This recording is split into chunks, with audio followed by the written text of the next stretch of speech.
बोलो भारत माता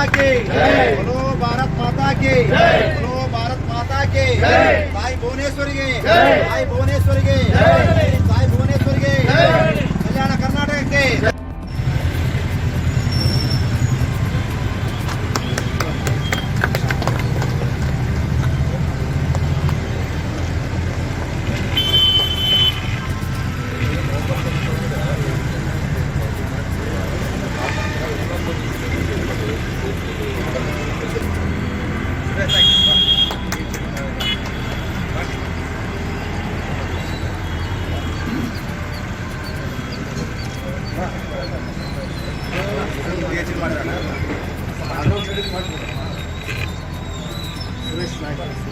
ಇವತ್ತು ಈ ಕಲ್ಯಾಣ ಕರ್ನಾಟಕ ಸಮಿತಿಯ ಉಪಾಧ್ಯಕ್ಷರಾದಂತಹ ಸುರೇಶ್ ನಾಯಕರವರು ಈ ದಿನ ಕಲ್ಯಾಣ ಕರ್ನಾಟಕ ವಿಮೋಚನಾ ದಿನಾಚರಣೆ ಹಾರ್ದಿಕ ಶುಭಾಶಯಗಳು ತಿಳಿಸುತ್ತಾ, ಇವತ್ತು ನಮ್ಮ ಕಲ್ಯಾಣ ಕರ್ನಾಟಕಗೆ 7 ಜಿಲ್ಲೆಗಳು ಏನ್ ಸೇರ್ಪಡಿದಾವ, ಅದು ಎಷ್ಟು ಕಷ್ಟದಿಂದ ಎಷ್ಟು ಪ್ರಾಣ ತ್ಯಾಗದಿಂದ ಇವತ್ತು ನಮಗೆ ಸೇರಿದೆ ಎಂಬುದು ಎಲ್ಲರೂ ನೆನೆಸ್ಕೋಬೇಕು ಇವತ್ತಿನ ದಿನ. ಸೊ ಅದೇ ರೀತಿ ನಮ್ಮ ದೇಶಕ್ಕೆ ಸ್ವಾತಂತ್ರ್ಯ ಬಂದ ನಂತರ 1 ವರ್ಷದ ನಂತರ ನಮಗೆ ಸ್ವಾತಂತ್ರ್ಯ ಬಂತು ಈ ಕಲ್ಯಾಣ ಕರ್ನಾಟಕ ಡಿವಿಷನ್ಗೆ. ಸೊ ಹಾಗಾಗಿ ನಾವು ಯಾವತ್ತು ನಮ್ಮ ಸರ್ದಾರ್ ವಲ್ಲಭಾಯ್ ಪಟೇಲ್ ಅವ್ರನ್ನ, ಡಾಕ್ಟರ್ BR ಅಂಬೇಡ್ಕರ್ನವ್ರನ್ನ ಯಾವತ್ತು ನಾವು ನೆನೆಸ್ಕೊಳ್ಳೇಬೇಕು. ನಾವು ಎಸ್ಪೆಷಲಿ ನಮ್ಮ ದೇಶದಲ್ಲಿ ಎಲ್ಲರೂ ನೆನೆಸ್ಕೋಬೇಕು. ನಾವು ಇನ್ನೂ ಹೆಚ್ಚಾಗಿ ಅವ್ರನ್ನ ನೆನೆಸ್ಕೋಬೇಕು. ಯಾಕಂತಂದ್ರೆ ಅವ್ರ ಸಾಧನೆಯಿಂದ, ಅವ್ರ ಒಂದು ಆಪರೇಷನ್, ಒಂದು ಪೋಲೋ ಇಂದ ಇವತ್ತು ನಾವು ಏನು ಸಾಧನೆ ಮಾಡಿದ್ದೀವಿ. ಸೊ ಇದನ್ನೆಲ್ಲರೂ ನಾವು ನೆನೆಸ್ಕೊಂತ ಇವತ್ತು ಎಲ್ಲರೂ ನಮ್ಮ ಕನ್ನಡವನ್ನು, ನಮ್ಮ ಕನ್ನಡ ತಾಯಿಯನ್ನು ಇವತ್ತು ನಾವು ಯಾವತ್ತು ಮರಿಲಾರದೆ ಅವ್ರನ್ನ ಯಾವತ್ತೂ ನೆನೆಸ್ಕೊಂತ ಇರ್ಬೇಕಂತೇಳಿ ನಾನು 2 ಮಾತುಗಳನ್ನು ನಮ್ಮ SM ಕೃಷ್ಣ ಮುಖ್ಯಮಂತ್ರಿ ಇದ್ದಾಗೆ, ಆದ ನಂತರ ನಮ್ಮ ಮಲ್ಲಿಕಾರ್ಜುನ್ ಖರ್ಗೆ ಅವರ ಸಮಕ್ಷದಲ್ಲಿ ಆರ್ಟಿಕಲ್ 371J ಅಂಬಾದ ಒಂದು ರೂಪುಗೊಂಡು ಇವತ್ತು ಒಂದು ಖುಷಿಯಾದ ವಿಚಾರ ಏನಂದ್ರೆ ಇವತ್ತು ನನ್ನ ಮಗಳಿಗೆ ಮೆಡಿಕಲ್ ಸೀಟ್ ಬಂದಿರೋದು ಈ ಆರ್ಟಿಕಲ್ 371J ಇಂದಾನೆ ಎಂಬುದು ನನಗೆ ಖುಷಿ ಆಗಿರೋ ವಿಚಾರ. ಅಂತ ನನ್ನಂತ ಹಲವಾರು ಜನಕ್ಕೆ, ಹಲವಾರು ಮಕ್ಕಳಿಗೆ ಇವತ್ತು ಮೆಡಿಕಲ್ ಸೀಟ್ ಬಂದು ಇವತ್ತು ಅವರು ಯಾವುದೇ ರೀತಿಯಿಂದ ದುಡ್ಡು ಖರ್ಚು ಮಾಡಲಾರ್ದೆ ಅವರಿಗೆ ಒಂದು ಈ ಆರ್ಟಿಕಲ್ 371 ಎಷ್ಟು ಉಪಯೋಗ ಆಗಿದೆ ಅಂತೇಳಿ ಹೇಳುತ್ತಾ ಅವ್ರು ನಾವು ಯಾವತ್ತೂ ಮರಿಬಾರ್ದು. ಸೊ ಹಾಗಾಗಿ ನಾನು ನನ್ನ 2 ಮಾತುಗಳು ಮುಗಿಸ್ತಾ ಇದ್ದೀನಿ. ಜೈ ಹಿಂದ್, ಜೈ ಕರ್ನಾಟಕ.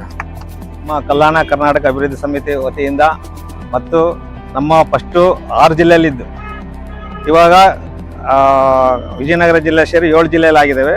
ಅದನ್ನು ಅಭಿವೃದ್ಧಿ ಪಡಿಸಬೇಕು ಅಂತೇಳಿ ನಮ್ಮ ಪ್ರಥಮ ಬಾರಿಗೆ ನಮ್ಮ ಕೋಲ್ಬಾಜಾರಲ್ಲಿ ಇವತ್ತು ಸಂಬಂಧಪಟ್ಟ ನಮ್ಮ ಸಂಘಟನೆಯರು, ನಮ್ಮ ಕಾರ್ಯಕರ್ತರು, ನಮ್ಮ ಅಧ್ಯಕ್ಷರು, ಉಪಾಧ್ಯಕ್ಷರು, ಪ್ರಧಾನ ಕಾರ್ಯದರ್ಶಿ ಎಲ್ಲರೂ ಸೇರಿ ಈ ಒಂದು ವಾರದಿಂದ ಕಷ್ಟಪಟ್ಟು ಇದೊಂದು ಕಲ್ಯಾಣ ಕರ್ನಾಟಕ ಅಭಿವೃದ್ಧಿ ಒಂದು ನಡೆಸಬೇಕು ಅಂತೇಳಿ ಈ ದಿನದಲ್ಲಿ, ಮುಂದಿನ ದಿನದಲ್ಲಿ ಎಲ್ಲ ಸವಲತ್ತುಗಳು ಬರ್ತಾ ಇದ್ದಾವೆ.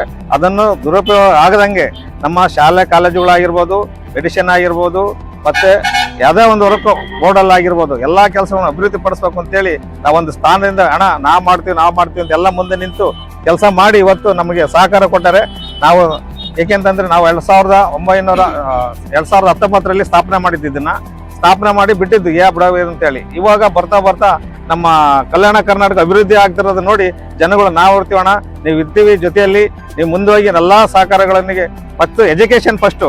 ನಮ್ಮ ಹೈದರಾಬಾದ್ ಕರ್ನಾಟಕ ಮೊದಲು ಇದ್ದದ್ದು ಜನಗಳಿಗೆ ಎಷ್ಟೊಂದು ತೊಂದರೆ ಆಗ್ತೈತೆ ಅಣ್ಣ. ಇವಾಗ ಕಲ್ಯಾಣ ಕರ್ನಾಟಕ ಅಂತ ಅಭಿವೃದ್ಧಿ ಒಂದು ಸಂಸ್ಥೆಯನ್ನಾಗಿ ಮಾಡಿ ಎಲ್ಲ ಮಕ್ಕಳಿಗೆ ಒಂದು ಎಜುಕೇಶನ್ ಆಗಿರ್ಬೋದು.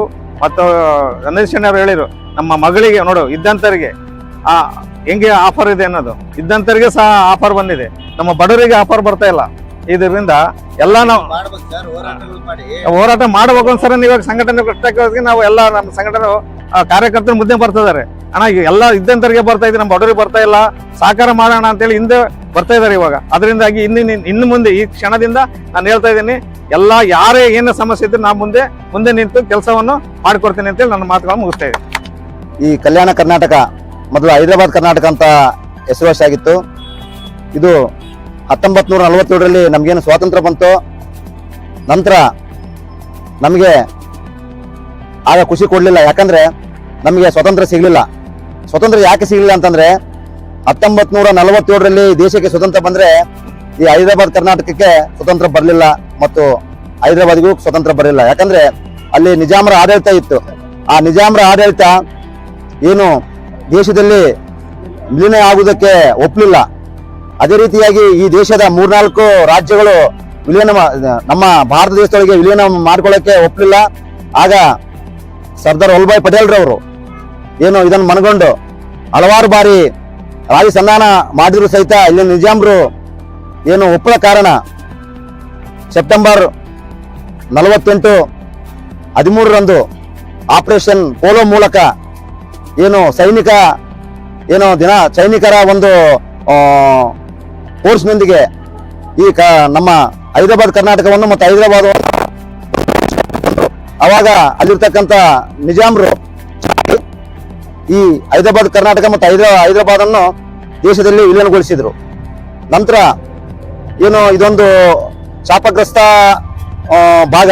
ಯಾಕಂದ್ರೆ ಇವತ್ತು ಕಲ್ಯಾಣ ಕರ್ನಾಟಕ ಮೊದಲು ಹೈದರಾಬಾದ್ ಕರ್ನಾಟಕ ಅಂತ ಇತ್ತು, ನಂತರ ಕಲ್ಯಾಣ ಕರ್ನಾಟಕ ಅಂತ ಆಯ್ತು. ಇದೊಂದು ಶಾಪಗ್ರಸ್ತ ಭಾಗ.